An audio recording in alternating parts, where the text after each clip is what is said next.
And, we asked Baker that very question. And he admitted that, they just didn't know what they're doing. Think about a new offense and playing quarterback in a new offense in last year.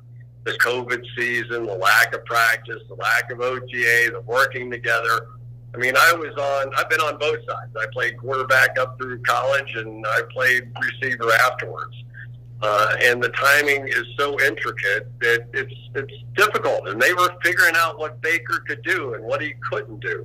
But there were also interceptions thrown at the end of that process that his coaches were telling me that when they finally made it to midseason, and I think their bye week was almost dead in the middle of the season, that they had enough to show Baker, and Baker had enough ideas of his own of things he liked to do and things that weren't in the offense and things he didn't like to do and didn't want in the offense. And that whole conversion sort of happened at midseason, but I think naturally you can also understand that by midseason the team started to have a better feel for that offense. So I think it sort of came together. And unfortunately for Odell, as I went back and watched all those plays, I go, okay, he threw all those interceptions in the first half of the season. Were there throws that were forced into Odell? Maybe the last interception that was, intended for Odell down to the boundary and was covered and all that sort of stuff. Maybe you could point to that one.